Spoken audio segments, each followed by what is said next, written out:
విశ్వాసమునకు కర్త అయిన మన ప్రభువైన యేసు యొక్క నామమునకు మహిమ కలుగునుగాక. క్రీస్తునందు ప్రియమైన వారందరికీ నా స్తోత్రములు తెలియజేయుచున్నాను. ఈ ఉదయ కాలమున మన వేకువ మన్నా యొక్క ముఖ్య అంశము దూరము నుండి చూచి విశ్వసించుట. దీని ధ్యానార్థమై మనము అపోస్తులుడైన పౌలు హెబ్రీయులకు రాసిన పత్రిక 11వ అధ్యాయము 13వ వచనము వైపు మన పరిశుద్ధ గ్రంథమును త్రిప్పెదముగాక. వీరందరూ ఆ వాగ్దానముల ఫలము అనుభవింపకపోయినను దూరము నుండి చూచి వందనము చేసి తాము భూమి మీద పరదేశులమును యాత్రికులమునై ఉన్నామని చెప్పుకొని విశ్వాసము గలవారై మృతి నొందిరి అని చదువుచున్నాము. ఈ వాక్యమును వినిచుండిన ప్రియమైన వారలారా, మన యొక్క విశ్వాస మార్గములో లేదా ప్రయాణములో ప్రభువునందుగల విశ్వాసము యందును మన ఆలోచనల ప్రకారమో లేదా మన ప్రణాళికలను బట్టియో మన జీవితములు వెళ్ళుట సాధ్యపడదని మనలో అనేకులము ఎరుగుదుము. దానిని బట్టి ఏమి జరుగును, వారు ఊహించిన విధముగా జరగకపోవుటను బట్టి మనలో అనేకులు విశ్వాసము నుండి తొలగిపోయి తదుపరి సంగము నుండి చెదరిపోయి అటు పిమ్మట దేవుని యందు గల విశ్వాసము సైతం కోల్పోవుదురు. వారు దానిని ఒప్పుకొననప్పటికీ ఇది సత్యమై ఉన్నది. అసలు ఆ విధముగా జరుగుటకు ప్రధాన కారణము ఏమనగా, వారు తమ కన్నులను తమ గురివైపు నుండి లేదా తమ లక్ష్యము వైపు నుండి మరల్చుకొనిదరు. వారు తమ జీవితములు స్వర్గములో మాదిరి ప్రశాంతముగా ఆనందముగా ఉండవలెనని వాంఛించుదురు. నిజానికి దేవునిలో విశ్వాసులుగా ఉన్న మనకు ఒక దూరదృష్టి కలిగియుండి ఆ పరలోక రాజ్యము వైపు మాత్రమే తేరిచూచుచు మనలను మనము తట్టి లేపుకొనవలెను. ప్రియమైన వారలారా, ఇంకను చెప్పవలెనని నా అతి శ్రేష్టమైనది నా జీవితములోనికి రాబోవుచున్నది. కాబట్టి నేను వెళ్ళుచున్న ఈ నా పరిస్థితుల యందు నేను ఆనందించవలెను అని మనలను మనము ఓదార్చుకొనవలెను. మనము అపోస్తులుడైన పౌలు హెబ్రీయులకు రాసిన పత్రిక 12వ అధ్యాయము 2వ వచనమును గమనించినట్లయితే, విశ్వాసమునకు కర్తయు దానిని కొనసాగించు వాడునైన యేసు వైపు చూచుచు మన ఎదుట ఉంచబడిన పందెములో ఓపికతో పరిగెత్తుదము అని చదువుచున్నాము. ఒక్కసారి ఊహించుకొనుడి, మన అనుదిన జీవితములో ఒకవేళ మనము ఏదో ఒక దూర ప్రదేశమునకు వెళ్ళవలెనని నిర్ణయించుకొని ఉన్నామనుకొనండి. దాని కొరకై మనము అంత దూరములో ఉన్న ఆ రోజు కోసము ఎంతో ఆశతో నమ్మకముతో అత్యంత సంతోషముతో ఎదురు చూసేదము కదా. అది కూడా మన అనుదిన ప్రస్తుత జీవితమును జీవించుచు మన యొక్క పదవీ విరమణ దినము కొరకై కూడా మనము ఆ విధముగానే ఎదురు చూసేదము. నేను నా బాధ్యతల నుండి విరామము తీసుకొనేదనను బహు సంతోషముతో వేచియుందుము. ఆ దినము కొరకై నిరీక్షించుదుము. ఎందుకనగా అది త్వరలో జరగబోవుచున్నదని ఒక ఆశయున్నది. ప్రియమైన దేవుని జనమా, ఈ లోకానుసారమైన నిరీక్షణయే అంత ఆనందమును సంతోషమును కలుగజేయుచున్న ఎడల ఆ పరలోకములోనికి మనము చేర్చబడదమను ఆత్మానుసారమైన వాంఛ ఇంకా ఎంత సంతోషము మన హృదయములోనికి తేవలెను. మనము విశ్వాసములో అబ్రహాము వలె నిరీక్షణ గలవారమై జీవించవలెనని అపోస్తులుడైన పౌలు చెప్పుచున్నారు. దీనికై మనము అపోస్తులుడైన పౌలు హెబ్రీయులకు రాసిన పత్రిక 11వ అధ్యాయము 9-10 వచనములను గమనించినట్లయితే, విశ్వాసమును బట్టి అతడును అతనితో ఆ వాగ్దానమునకు సమాన వారసులైన ఇస్సాకు యాకోబు అనువారును గుడారములో నివసించుచు అన్యుల దేశములో ఉన్నట్టుగా వాగ్దత్త దేశములో పరవాసులైరి. ఏలయనగా దేవుడు దేనికి శిల్పియు నిర్మాణకుడునై ఉన్నాడో పునాదులు గల ఆ పట్టణము కొరకు అబ్రహాము ఎదురు చూచుచుండెను అని చదువుచున్నాము. దేవుడు చేసిన వాగ్దానము నెరవేర్చుటకు శక్తిమంతుడని అబ్రహాము రూఢిగా విశ్వసించెను కాబట్టి అతడు విశ్వాసమునకు తండ్రి అని పిలువబడి ఉన్నారు. అదే విధముగా మనము మోషే యొక్క జీవితమును గమనించినట్లయితే దేవుని యందుగల సంతోషము కొరకు తనకున్న సమస్తమును విడిచిపెట్టి ఉండెను. దీనికై మనము అదే అధ్యాయములోని 26-27 వచనములను గమనించినట్లయితే, మోషే పెద్దవాడైనప్పుడు విశ్వాసమును బట్టి ఐగుప్తు ధనము కంటే క్రీస్తు విషయమైన నింద గొప్ప భాగ్యమని ఎంచుకొని అల్పకాలము పాప భోగము అనుభవించుట కంటే దేవుని ప్రజలతో శ్రమ అనుభవించుట మేలని యోచించి ఫరో కుమార్తె యొక్క కుమారుడని అనిపించుకొనుటకు ఒప్పుకొనలేదు. ఏలయనగా అతడు ప్రతిఫలముగా కలుగబోవు బహుమానమునందు దృష్టి ఉంచెను. విశ్వాసమును బట్టి అతడు అదృశ్యుడైన వానిని చూచుచున్నట్టు స్థిర బుద్ధి గలవాడై రాజాగ్రహమునకు భయపడక ఐగుప్తును విడిచిపోయెను అని చదువుచున్నాము. మోషే తనకున్న చదువును ప్రావీణ్యమును నమ్ముకొనలేదు. తనకున్న పేరు ప్రఖ్యాతులను ఈ లోక ఆడంబరములను నమ్ముకొనలేదు. వాటిని సమస్తమును దేవుని కొరకు వదులుకొని పరలోకములో తాను పొందబోవు బహుమానము వైపునే లక్ష్యముంచెను. తాత్కాలికమైన ఈ లోక జీవితమునకు ప్రాధాన్యత ఇవ్వక దేవుని ప్రజలతో శ్రమపడుటకు సిద్ధపడెను. కాబట్టియే విశ్వాసుల పట్టికలో చేర్చబడెను. కాబట్టి మనమును ఆ పరలోకములో చేర్చబడదమనే నిరీక్షణతో ఆ స్వర్గ కానాను చూచుచు మన యాత్రను ముగించవలెను. మన జీవితములో మనం అనుభవించుచున్న నిందలు, అవమానములు, పోరాటములు అన్నిటికీ ఒక ముగింపు కలదని, దానికై యేసుని మాత్రమే చూచుచు ముందుకు సాగవలెనని నమ్మవలెను. నమ్మి ఆ దూరదేశంలో చేర్చబడుటకు ప్రయాసపడవలెను. ఆ విధముగా జీవించుటకు ప్రభువే సహాయము చేయుదురుగాక. దేవుడు మిమ్ములను మీ కుటుంబములను దీవించి కాచి కాపాడుదురుగాక. ఆమెన్.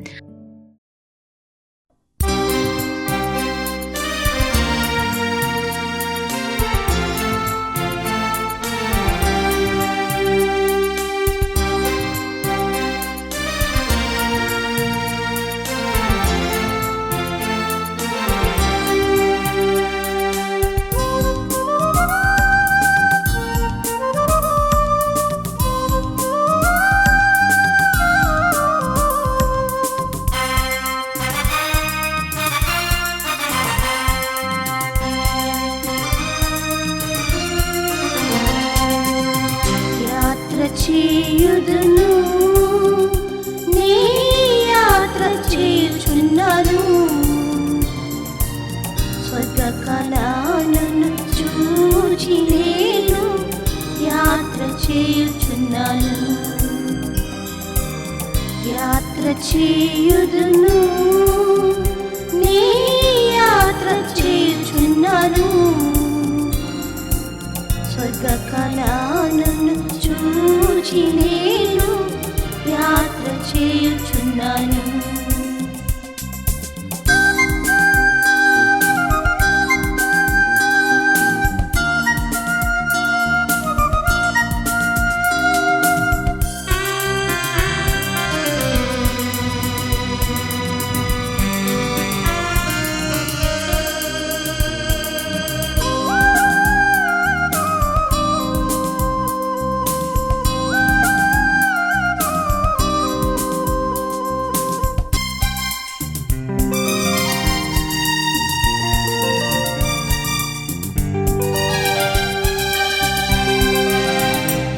ధరణిలో పాపమునకు దాసుడనైతిని.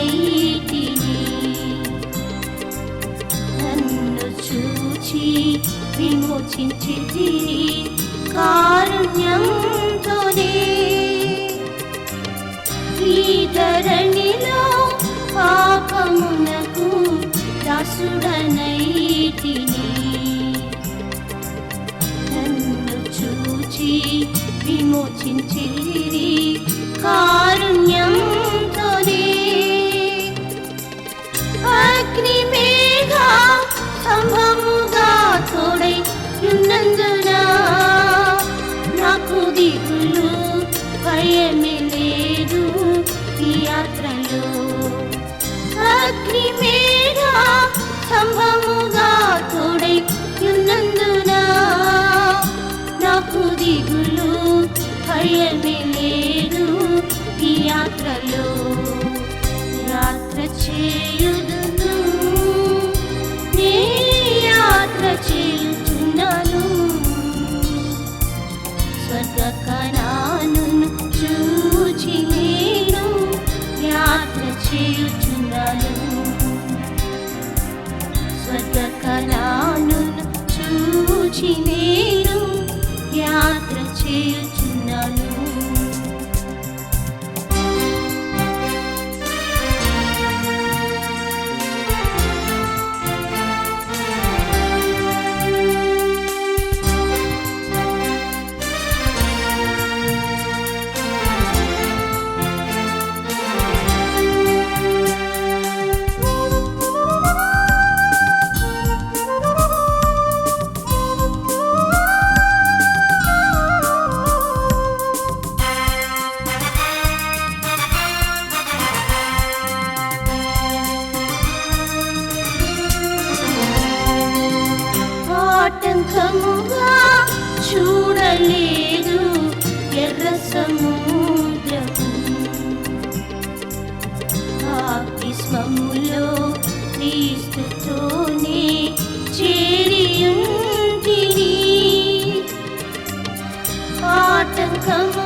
చూడలేదు ఎర్ర సముద్రము.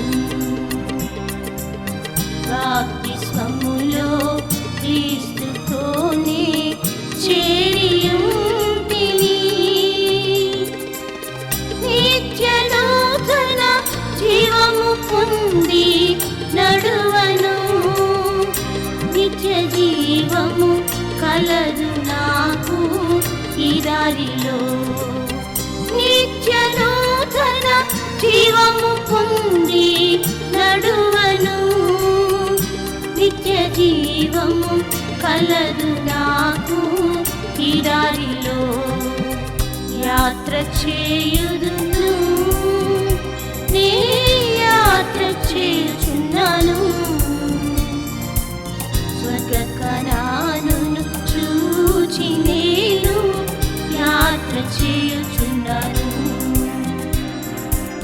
స్వర్గ కనానును చూచి నేను యాత్ర చేయుచున్నాను.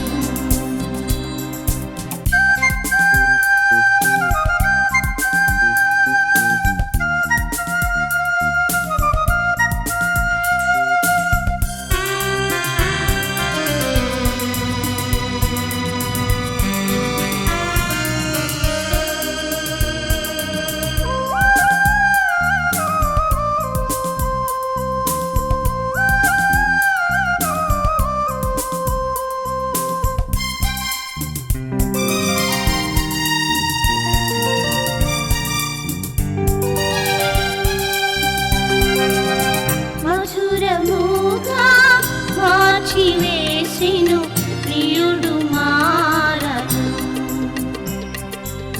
రోగమంతా బాగు చేసి సౌఖ్యమిచ్చిరి. మధురముగా మార్చివేసెను ప్రియుడు మారను. రోగమంతా బాగు చేసి సౌఖ్యమిచ్చిరి. ఈ ఎడారిలో క్షీణించాక పరుగిడన్. జీవమన్నా ఇచ్చి పుష్టిగా చేయును. ఈ ఎడారిలో క్షీణించాక పరుగిడన్. జీవమన్నా ఇచ్చి పుష్టిగా చేయును. యాత్ర చేయుదును, నే యాత్ర చేయుచున్నాను. స్వర్గ కనానును చూచి నేను యాత్ర చేయుచున్నాను. స్వర్గ కనానును చూచి నేను యాత్ర చేయుచున్నాను.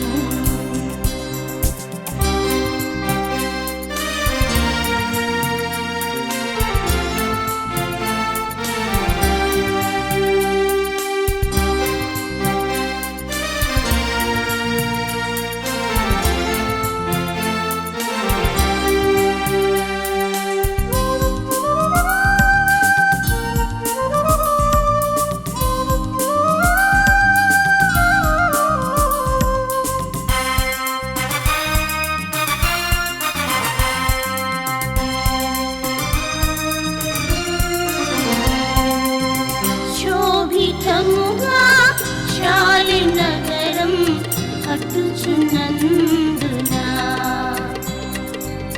త్యజించెదను మాయలోక మహిమలందినం. శోభితముగా శాలిం నగరం కట్టుచున్నందున త్యజించెదను మాయలోక మహిమలందినం. దూరధ్వనితో యేసు ప్రభువు కీర్తించును. క్షణము ఆకాశం చేరి ఉల్లసింతును. దూరధ్వనితో యేసు ప్రభు కీర్తించును. ఆకాశం చేరి ఉల్లసింతు యాత్ర చేయుదును నే యాత్ర చేయుచున్నాను